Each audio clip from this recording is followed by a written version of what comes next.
안녕하세요. 지극히 평범한 시민 지평시입니다.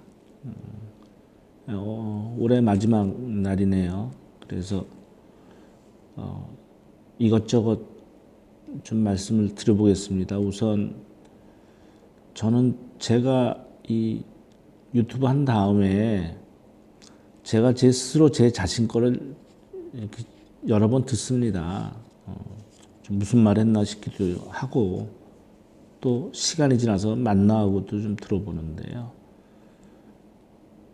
제가 들어봐도 녹음 이것도 좀 하여튼 들어주시는 분들이 감사드립니다. 이렇게 열악한데도 불구하고 들어주시고 이제 많은 분은 아니시지만 그래도 저는 뭐 이렇게 옛날 아무리 4차 산업혁명이 되고 뭐 사회가 발전하다 하더라도 라디오의 기능이 있으니까 그냥 라디오처럼 생각하시고 뭐 이런 마음인데 그건 저 혼자의 생각이고요.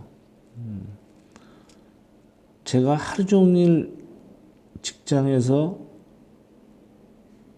PC를 보고서 일을 하는 게 제 일입니다. 온갖 뉴스와 정보사항을 듣고요. 뭐 비밀사항도 하니까 말씀드릴게요. 제가 한 증권회사 30년 정도 근무를 했습니다. 뭐 그 사이에 한 2번 떠난 적은 있는데 나중에 뭐 기회 되면 말씀드리고요. 그래서 이게 지금 증권회사로는 3번째 증권회사입니다. 근데 제가 다녔던 기존의 2군데보다 이 3번째 회사가 진짜 너무너무 좋은 증권회사예요. 그래서 이제 나이가 있고 그래서 뭐 마지막 임피 정도 지금 마무리하는 상태인데요. 그래서 저는 하루 종일 이 PC 이거 보고 와서 집에 가서 그냥 쉽니다. 또 제 PC도 없고요. 고장나서 그냥 하지도 않고. 뭐 집에 뭐 부인 거나 애 거는 있으나 제가 그거 손대고 싶지는 않고요. 그래서 죄송하고 여러 가지 면에서 제가 내년 1, 2월 달에 그 PC를 장만을 할 겁니다. 그래서 아직 일을 다 안 끝냈지만 제가 보기엔 내년 말이나 아니면 그 다음에 좀 될 수도 있는데 그때는 아마 좀 유튜브를 좀 본격적으로 하지 않을까 그렇게 싶습니다. 그 올해 제가 보기에 우리나라에서 제일 큰 일은 그 북핵 해결을 하기 위한 남북 정상회담이 이루어진 거죠. 근데 그 아직 북미 간에 여러 가지 해서 뭐 내년으로 넘긴 상태인데 시간이 오래 걸리겠죠. 어차피 이게 쉬운 문제가 아니니까. 그리고 제가 보기에 또 하나는 그 이재명 도지사에 대한 그 박해 내지는 정치적 테러라고 봐야죠.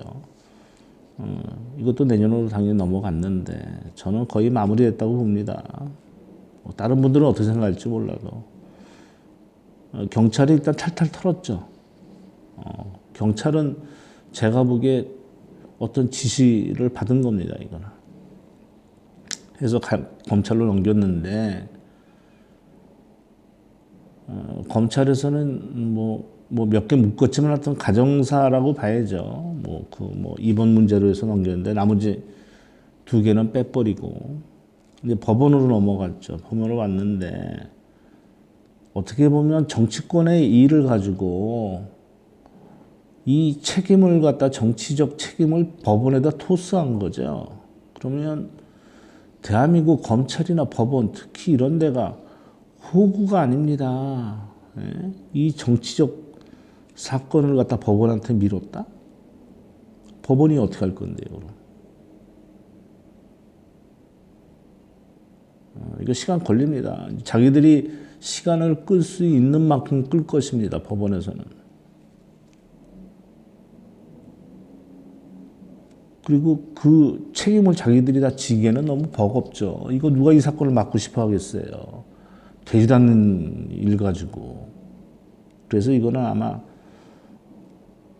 시간이 지나면서 정치적 상황에 따라서 판결은 달라진다.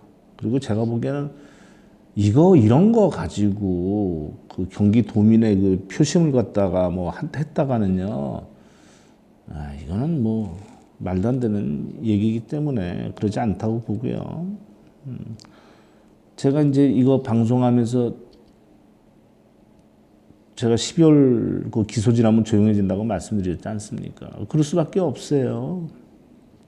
정치권은 늘 그래왔지 않습니까? 자가 발전합니다. 얘네들은 뭐 하여튼 이슈를 만들어요. 지를 쌓기 위해서. 그래서 이제 이재명 지사 건은 너무 식상하고 이건 건도 아니란 걸 자기들이 알기 때문에 이건 이제 제끼고 다른 일을 하게 되죠. 그래서 오늘 국회 임정석 비서실장과 조국 민정수석을 불렀지 않습니까? 제 방송을 많이 안 들으시고 하기 때문에 제가 그 소설 청와대 인어 인사 아웃 아싸 이런 소설이라고 이렇게 나름 했지만 제가 거기서 말하는 나 1인칭은 조국입니다. 조국 민정수석을 제가 빗대서 한 겁니다. 제가 보기에는 조국 민정수석은 총선 출마 안 해요. 이 사람은 정치를 할 그런 스타일이 아닙니다. 굳이 한다면 비례대표? 요번에 아마 임정석 비서실장은 총선 출마할 겁니다. 왜? 근데 소설이 나왔지만 당을 장악하러 들어가야죠. 이해찬 당대표가 모든 공천권을 행사하지 못하도록 공천권 자기들 몫을 확보하기 위해서 들어가야죠. 들어갈 수밖에 없죠. 이러려고 이재명 지사 박해한 거 아니에요? 그래서 만약에 임종석 비서실장이야 저는 나올 거라고 보고 만약 조국 민정수석은 물러난다 그러면 그 자리를 이호철, 양철이 그 자리에 들어가겠죠. 그래서 집권 그 중후반기를 뒷받침하겠죠. 그 두 사람이 정치를 하면 안 된다는 그런 것도 없잖아요. 제가 보기엔 그렇게 할 거라고 보고요. 제가 이제까지 정당을 가입해 본 적이 없는 사람인데 굉장히 제가 냉소적이거든요. 정치에 대해서. 근데 제가 이재명 지사를 지지하기 위해서 민주당 그 권리당원이 되겠다고 말씀을 드렸죠. 그래서 신청을 했습니다. 근데 몇 주가 지났는데 아무 연락이 없어요. 그래서 올해 지나기 전에 해결하고 싶어서 전화를 했더니 가입이 돼 있대요. 그래서 아니 권리당원이 되고자 이제 그 통장 같은 해가지고 이렇게 신청을 했는데 6개월 지나야 권리당원이 되겠죠. 왜 연락이 없었냐라고 물어보니까 돈이 빠져나가면 문자가 갈 거래요. 참 희한하다. 이러니까 정치적인 냉소적이죠. 권리당원 되겠다고 오는 사람에 대해서 연락도 없단 말이에요. 야, 정치에 국민이 냉소적일수록 정치의식이 높아진다는 무슨 역설이 있지만 어쨌건 간에 저는 미력이나마 도움이 되고자 이재명 지사의 저는 개인을 보지 않습니다. 언제나 저 옛날부터 말씀드렸지만 그 정책을 말씀드리는 거예요. 정책. 그럼 이제까지 근데 그 국회의원 이름을 기억이 잘 안 나. 예를 들어서 전세보증보험 그 가입할 수 있게 만든 게 그 새누리당 국회의원일 거냐 아마 여자 국회의원? 한나라당 때인가? 네, 별로 그쪽은 관심이 없어서. 그 밤이당 가고 싶다고 그 비례대표 국회의원 여자가 그 여자 국회의원이 그분이 나는 발의한 거로 알고 있는데 이런 거 정의당에서 했어야 되는 거 아닌가요? 하여튼 그런 정치인들 이재명 지사의 그 국토보유세 이런 정치인들이 많이 나온다 보고요. 제가 웬만하면 10분 정도에서 끝내려고 하는데 오늘 마지막 날이니까 조금만 더 하겠습니다. 그래서 저번 방송 할 때 제가 그 BIS 얘기를 좀 빼먹어서 그 국제결제은행 있지 않습니까? 그 BIS라고 하는데 우리가 은행들 얘기할 때 BIS 비율 뭐 이러지 않습니까? BIS 기준 자기자본 비율 이렇게 하는데 그거는 자기자본을 위험 가중자산으로 나눠서 곱하기 100을 한 거죠. 그래서 보통 은행의 BIS 비율이 8%를 넘어야 된다. 그리고 10%가 넘어야지 우량은행이다. 뭐 요 정도는 말씀드려야 될 것 같고요. 그러면 세계를 장악한 금융기관이 세 개 있죠. 세트로 움직인다고 저는 보는데 BIS가 있고요. 국제결제은행. 그 다음에 FRB 있죠. 미국 중앙은행. 그 다음에 IMF, 국제통화기금. 요것들이 세트로 장악하는 거 아니습니까? 함정에 빠뜨리고 떡 주고 이용하고 우리도 뭐 그래서 IMF 맞았지만 그래서 뭐 확인된 바는 아니나 많은 분들이 뭐 이걸 장악한 세력이 프리메이슨과 일루미나트라고 하는 뭐 얘기가 있던데 그 영화 그 인페르노에 좀 나와 있는 그런 뭐 음모론이랄까 제가 보기엔 좀 맞는 얘기 같은데.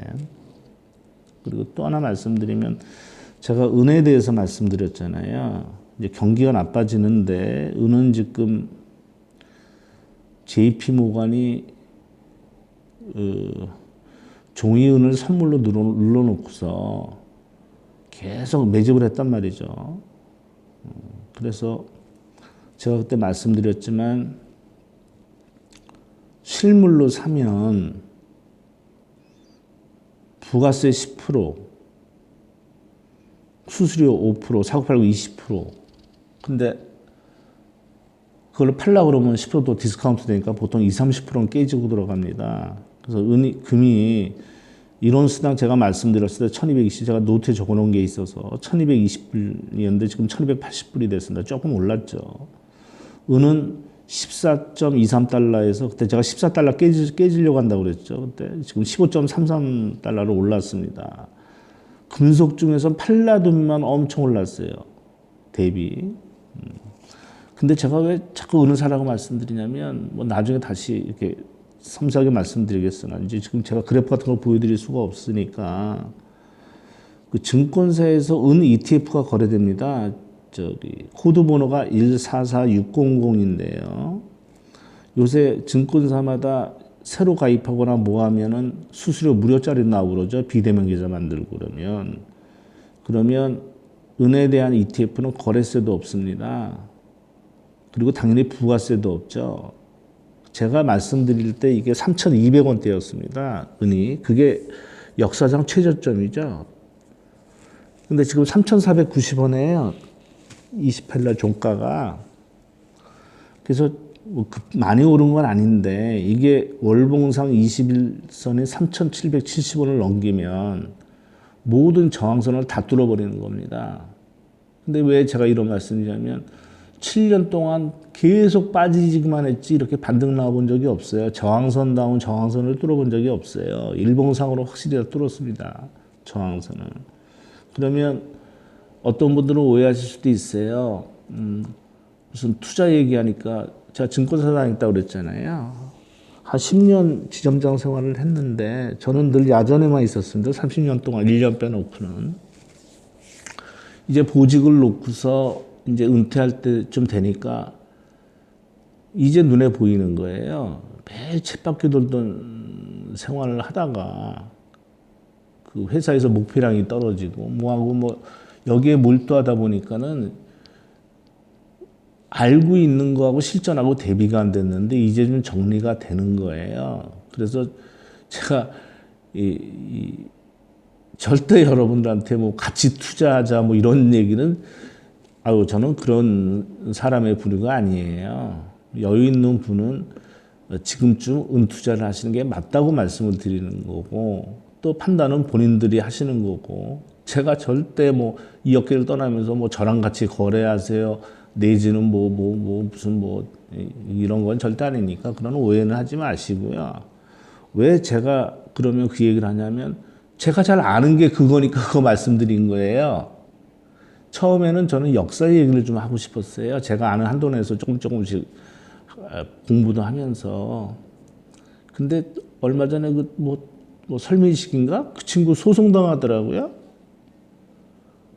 제가 보기엔 그 친구 얘기가 다 맞는데? 네? 이게 지금 적폐청산은요, 한국 사학계가 제일 문제예요. 제가 보기에는 손도 못 댔어요. 그쪽은. 말도 안 되는 짓거리 하고 있는 겁니다. 지금 국민 세금 받아가지고, 국민 세금으로 일본 애들, 중국 애들 도와주고 있어요. 걔들 쓴 역사 기술을 갖다가 도와주고 있어요. 한심한 노릇이죠, 그거는. 하여튼, 올해 마무리를 뭐 마지막 날이니까 잘 하시고, 저도 잘하도록 하겠습니다. 근데 내년부터 안 좋아져요. 저기 19년도. 올해도 힘들었지만 내년 더 힘듭니다.